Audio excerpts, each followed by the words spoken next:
चलिए आप सबके बीच ये छठ में एगो छठ के गीत सुनाओ तनी। और तबला पर अजराम भैया और गीत बा छोटी मुँह की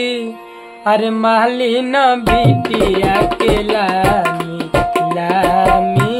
केस छोटी मोटी